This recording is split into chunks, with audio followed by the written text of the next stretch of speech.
Hello students, मैं doctor Gauri Bhatnagar Sanskrit tutorials में आपका स्वागत है। उत्तराचरितम का तृतीय अंक चल रहा था, छायांक, जिसमें कि राम जय स्थान में पहुंचे हैं और वहाँ पर वस्तुओं को, पशु पक्षियों को देखकर सीता का स्मरण कर रहे हैं। पहले वो सीता के द्वारा पाले हुए हाथी के बच्चे को बचाने जाते हैं। उसके बाद वहीं पर उनको मोर दिखाई देता है, जिसको कि सीता ने पोषित किया था, छोटे से बड़ा किया था। उन सबको देखकर राम को सीता का स्मरण होता है। आगे देखें, राम कह रहे हैं हंत तिरंच्योपि परिचयम अनुरुंधन्ते। हंत है तिरंच्योपि, तिरंच मीन्स पशु पक्षी भी, परिचयम अनुरुंधन्ते, परिचय का अनुकरण कर रहे हैं, अर्थात पहले के परिचय को स्मरण करके साथ साथ आ रहे हैं। कतिपय कुसुमोद्गमा कदम्बा प्रियतमया परिवर्धितो अयम आसीत्। श्लोक की पहली लाइन यहाँ पर है, अगली लाइन आगे है। तो ये श्लोक है, राम कह रहे हैं कतिपय कुसुमोद्गमा, कुछ कुसुम फूलों को उत्पन्न करने वाला,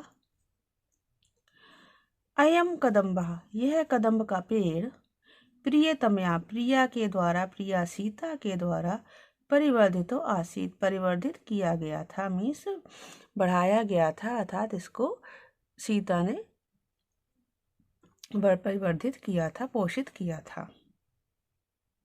यानी कतिपय कुसुमोद्गम, कुछ फूलों को उत्पन्न करने वाला, अयम कदम्बा, यह कदम्ब का पेड़, प्रियतमया परिवर्धितो आसीत्, प्रिया सीता के द्वारा पोषित किया गया था, परिवर्धित किया गया था, बढ़ाया गया था।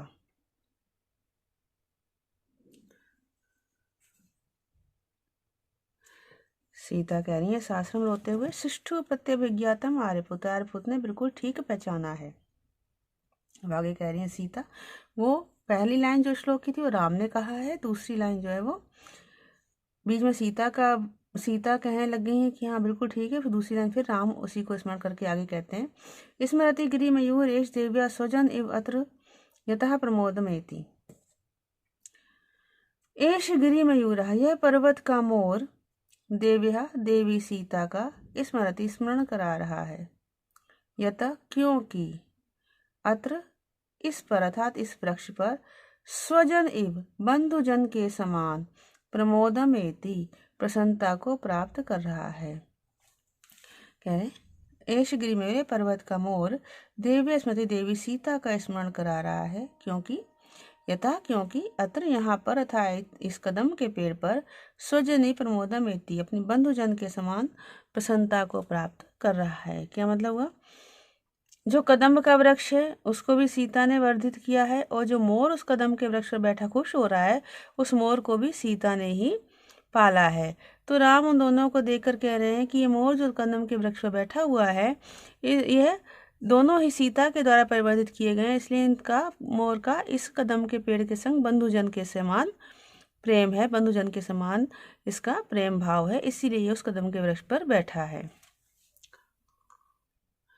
बासंती कहती है, अत्र तावद आसन परिग्रहम करोतु देवा, तो महाराज यहाँ पर आसन ग्रहण करें। एतत् तो देवस्य आश्रम, यह तो महाराज का ही, तो वो देखती है चारों ओर, कहती है तो महाराज का ही आश्रम था, जहाँ पर राम ने वनवास के समय निवास किया था, यह वही आश्रम है। राम विशति, राम बैठ जाते हैं। वासंती बोलती है, नीरंद बाल कदली वन मध्यवर्ती कांता सखस शयनी शिलातलम ते अत्र स्थिता तृणमदात वन गोचरेभ्य सीता ततो हरिण कैर न विमुच्यते स्म। वासंती कह रही है, कांता सखस्य, कांता प्रिया सीता के सखस्य, सखा, साथी, ते, तुम्हारा, नीरंद बाल कदली वन मध्यवर्ती, नीरंद, रंध्र मीन्स छिद्रों से युक्त, नीरंद जहाँ पर छिद्र ना हो, अर्थात घना, तो घने, और बाल मीन्स छोटे छोटे कोमल, कदली वन मध्यवर्ती, केले के, कदली कहते हैं केले को, केले के वन के बीच में स्थित, शयनीय शिलातलम, शयन करने योग्य शिलातल है, मतलब राम को कह रही हैं कि ये तो वही स्थान है जहाँ पे तुम लोग निवास करते थे, तुम्हारा आश्रम था। उसको देख कह रहे हैं कि प्रिया के साथ जब तुम यहाँ होते थे तो ये तुम्हारा शयन करने का शिलातल है। वो कैसा है? जो कि केले के वन के बीच में स्थित है वो शिलातल। वो केला का वन कैसा है? जो कि बड़ा घना है और छोटे छोटे केले के वहां पर पौधे हैं, पेड़ हैं, तो उनसे युक्त वो वन है जिसके बीच में सोने वाला, सोने के लिए शिलातल है।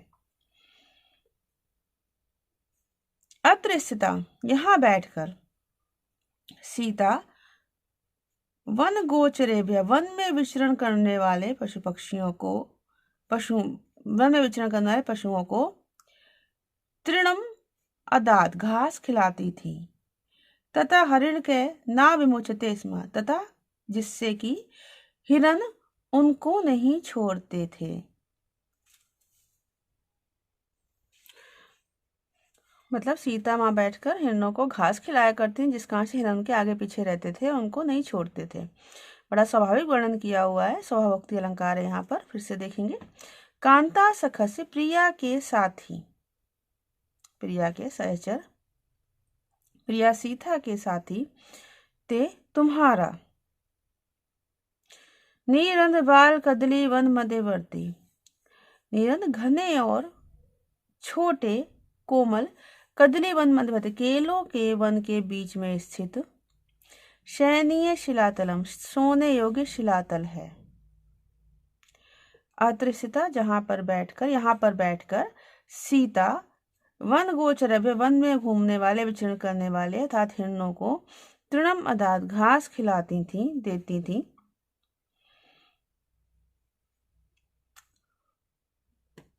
ततो, जिस कारण हिरण के, हिरण ना विमुचते स्म, उन्हें नहीं छोड़ते थे। राम कहते हैं इदम अशक्यम द्रष्टुम, यह देखने में, मैं ये देखने में असमर्थ हूँ। इत्यंतो रुदनु उपशति, रोते हुए दूसरी ओर बैठ जाते हैं। सीता कहती सखी वासंती किम तुया कृतम आर्यपुत्र से मम च एतद् दर्शनता, हे सखी वासंती एतद् दर्शनता, यह दिखाकर तुमने आर्यपुत्र को और मुझे भी किम कृतम, क्या कर दिया है, अर्थात वो सारा कुछ पिछला याद दिला दिया है। हाधिक, हाधिक अरे धिक्कार है। स एव आर्यपुत्र है, वही आर्यपुत्र है। तदे पंचवटी वन, वही पंचवटी वन है। स एव प्रिय सखी वासंती, वही प्रिय सखी वासंती है। स एव तय विविध विश्रम साक्षिणों, और वे ही अनेक विश्रम साक्षिणों, विश्वस्त कार्यों के साक्षी। गोदावरी कानन उद्देशा, गोदावरी के कान उद्देशा वन प्रदेश है। कान कहते हैं वन को, वन प्रदेश है। तैव जात निर्विशेषा मृग पक्षिणा पादपाश, तैव और वे ही, जात निर्विशेषा पुत्र के समान, मृग पक्षिणा पादपाश, मृग में यहाँ पे हिरण नहीं आएगा, मृग का अर्थ आएगा पशु, पशु पक्षी और वृक्ष हैं। मम पुनः मंद भाग्याया, परंतु मुझ मंद भागनी के लिए, भागिनी के लिए, दृश्यमानम अपि, देखा जाता हुआ भी, सर्वम एतत् नास्ति, यह सब देखा जाता हुआ भी नास्ति, नहीं के बराबर है। ईदृशो जीवलोक से परिणाम समृद्धता, मनुष्य लोक में, जीवलोक में ऐसा परिणाम हो गया है, मनुष्य लोक में मेरी ऐसी स्थिति हो गई है, यह अंत हो गया है। क्यों? क्योंकि वह दृश्य अवस्था में, वो उनको राम देख नहीं पा रहे हैं।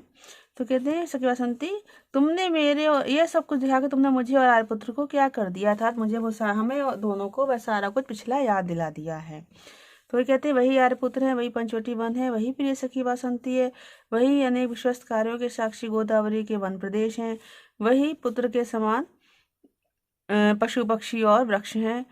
परंतु मम पुनः मंद भाग्या, मुझ अभागिनी के लिए, दृश्यमानम अपि सर्वम, ये सब कुछ देखा जाता हुआ भी, एतत् नास्ति, नहीं के बराबर है।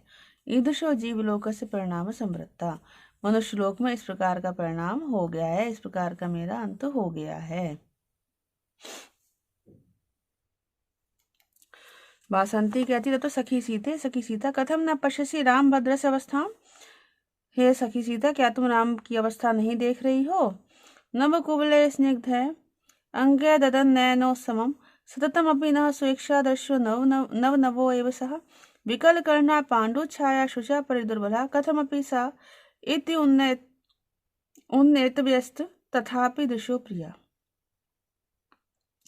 अब कह रही है नव कुवलय स्निग्ध है। कुवलय कहते हैं नीले कमल को, जैसे पुंडरीक कहते हैं सफेद कमल को, उत्पल और कुवलय नील कमल को कहते हैं। तो देखेंगे नव कुवलय नए नील कमलों के समान स्निग्ध चिकने अंगे अंगों से, नयन उत्सव ददत नेत्रों को उत्सव देते हुए, नेत्रों को उत्सव देते था, नेत्रों को आनंदित करते हुए, सततमपि हमेशा ही न हमारे, स्वेच्छा दृश्य इच्छानुसार दर्शन के योग्य, स वे राम नव नव एव जो नए नए से लगते थे। मतलब कैसे राम थे? नील कमलों के समान जिनका शरीर था। क्यों? राम नील वर्ण के थे, जैसे कृष्ण नील वर्ण के थे। तो नील कमल का जिनका शरीर था और नेत्रों को आनंद देते थे वो, और हर समय ही हमें दर्शन योग्य था, हर समय हम उनका दर्शन होता रहता था। और तब जो राम नए नए से लगते थे वो राम कैसे हो गए हैं? शुचा विकल करना, दुख के कारण, शोक के कारण, शुचा मतलब शोक, दुख जो है वो थोड़े हल्के उसमें प्रयोग किया जाता है, शोक जो है वो बड़े ही गंभीर अर्थ में प्रयोग किया जाता है।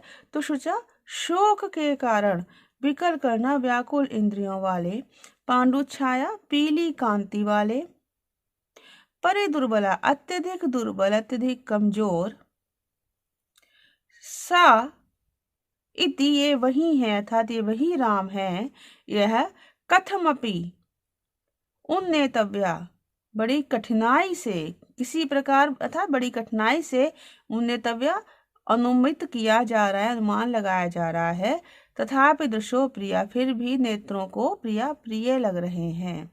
मतलब वासंती जो है वो कह रही है कि सीता तुम राम की स्थिति को नहीं देख रही हो कि कैसी हो गई इनकी स्थिति, कि जो राम पहले नए नए से लगते थे, नील वर्ण के थे और आंखों को आनंदित देते थे, वे वही राम हैं, अब कैसे हो गए हैं? व्याकुल इंद्रियों वाले हैं, उनकी कांति पीली पड़ गई है, अत्यधिक दुर्बल हो गए हैं दुख के कारण, शोक के कारण, और बड़ी मुश्किल से पहचाने जा रहे हैं कि ये वही राम है। लेकिन चूंकि उनकी कांति दुर्बल हो गई, लेकिन छवि वैसे ही है, इसलिए वो अभी भी नेत्रों को प्रिय लग रहे हैं। फिर से देखेंगे नव कुबलय स्निग्ध है, नवीन नील कमलों के समान चिकने अंगों से, नयनोत्सव ददन नेत्रों को आनंदित करने वाले, आनंद देने वाले, सततमपि हमेशा ही न हमें, स्वेच्छा दृश्य इच्छा अनुसार दर्शन के योग्य, हमारे लिए इच्छा अनुसार दर्शन योग्य, सा वे राम नव नवे जो नए नए से लगते थे, वे शुचा दुख के शोक के कारण, विकल करना व्याकुल इंद्रियों वाले, पांडु छाया पीली कांति वाले, परिदुर्बल अत्यधिक दुर्बल, साइथी अत्यधिक दुर्बल होने से, साइथी वे ही हैं, कथमपि उन्नेतव्या बड़ी कठिनाई से अनुमित किए जा रहे, अनुमान किया जा रहा है, तथापि दृशो प्रिया फिर भी नेत्रों को प्रिय लग रहे हैं। यहाँ पे भावना अलंकार है। क्यों? क्योंकि कारण ना होने पर भी कार्य हो रहा है। कारण क्या नहीं है कि राम का जो कांति है वो दुर्बल हो, वो पीली पड़ गई है, इंद्रियां व्याकुल हैं, दुर्बल हो गए हैं, लेकिन इतना कुछ होने के बाद भी वो आंखों को प्रिय लग रहे हैं और अनुमित किए जा रहे हैं, तो यहाँ मान अलंकार हो गया है। आगे देखें, सीता कह रही सखी पश्यामी, सखी देख रही हूँ, मतलब सीता वहीं खड़ी है तो बसंती की बात का जवाब दे रही है, हाँ सखी मैं देख रही हूँ। तमसा कहती पश्य प्रियम भुआ, प्रिय को फिर से देखो। सीता कह रही है हा देव एष मया बिना अहम अपि एतेन बिना इति केन संभावितम आसीत। एष मया बिना, ये मेरे बिना, अहम अपि एतेन और मैं भी इनके बिना रहूंगी, इति केन संभावितम, यह किसने संभावना की थी, यह किसने सोचा था।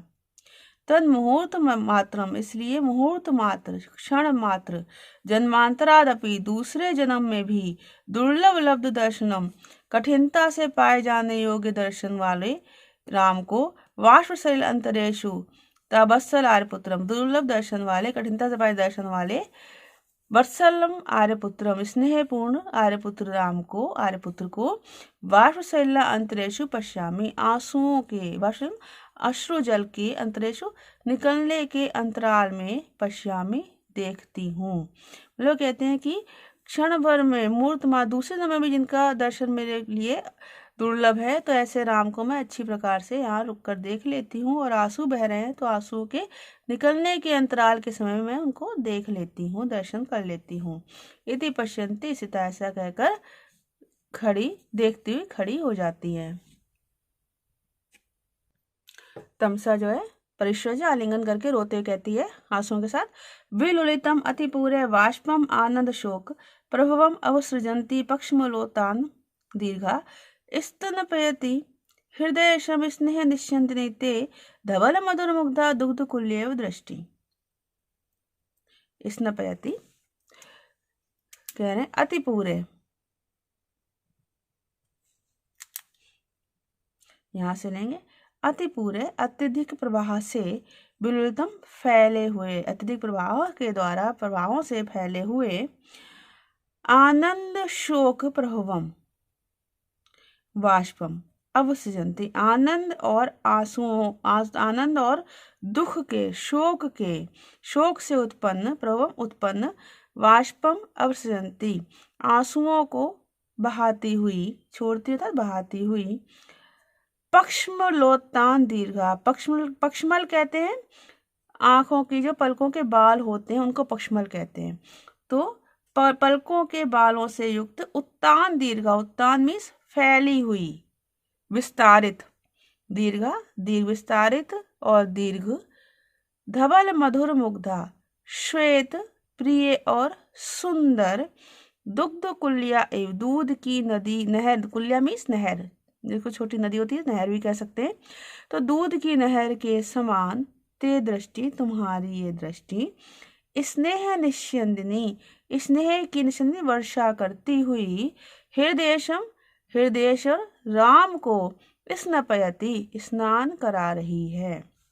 मतलब तमसा सीता जो है वो लगातार राम को देख रही है, तो उनकी दृष्टि को के बारे में तमसा कह रही है। कैसी दृष्टि है कि अत्यधिक प्रवाह से फैल, क्योंकि उनके आंसू लगातार बह रहे हैं। वो आंसू कैसे हैं, खुशी के भी हैं और दुख के भी हैं। क्यों, अत्यधिक खुशी होती है तब भी आंसू बहते हैं और अत्यधिक दुख से तो बहते ही हैं। तो कवि के अनुसार, कवि की कल्पना है कि 12 वर्ष की इस लंबी अवधि के बाद सीता को जब राम को देखने का अवसर मिला है तो वो बड़े ही खुश हैं, आनंद अश्रु बहा रही हैं। लेकिन फिर वो साथ साथ ये भी देख रही हैं कि राम जो है वो उनके वियोग में अत्यधिक दुर्बल हो गए हैं, उनकी कांति पीली हो गई है, तो इस सबसे उनको बड़ा दुख भी हो रहा है। तो और उनको एक और दुख क्या हो रहा है कि अब दोबारा उनको नहीं देख पाएंगी। तो इस प्रकार उनको आनंद भी है और दुख भी है। तो उनके मिले जुले अश्रु जो बह रहे हैं, आंसू जो बह रहे हैं आंखों से, वो ऐसे नेत्र हैं, ऐसी दृष्टि है। और कैसी दृष्टि है इसके अलावा, विस्तारित मीन्स उनके बड़े बड़े नेत्र हैं, तो विस्तारित दृष्टि है, विस्तारित उनकी नेत्र है, विस्तारित दृष्टि है, दीर्घ बड़े बड़े नेत्र हैं। और धवल मधुर मुग्धा, श्वेत प्रिय और सुंदर उनके नेत्र लग रहे हैं। कैसे लग रहे हैं, धवल है इसलिए वो दूध की नहर के समान उनकी दृष्टि प्रतीत हो रही है। और इस प्रकार से लगातार स्नेहपूर्ण नेत्रों से देखते हुए मानो स्नेह की, प्रेम की वर्षा करते हुए अपने हृदयेश्वर राम को स्नान करा रही हैं। फिर से देखेंगे इसको एक बार। अतिपूर है, अत्यधिक प्रवाहों से विलुलितम फैले हुए, आनंद शोक प्रभवम वाष्पम अवसृजन्ति, आनंद और शोक से प्रभवम उत्पन्न वाष्पम अवसृजन्ति, आंसुओं को बहाती हुई, पक्ष्मल उत्तान दीर्घा, पक्ष्मल पलकों के बालों से युक्त, विस्तारित और दीर्घ, धवल मधुर मुग्धा सफेद प्रिय और सुंदर, दूध की नहर के समान, ते दृष्टि तुम्हारी दृष्टि, स्नेह निश्चिंदनी स्नेह की वर्षा करती हुई, हृदयेशम स्नपयति हृदयेश्वर राम को स्नान करा रही है। तो इस वीडियो में इतना ही। साथ बने रहने के लिए धन्यवाद।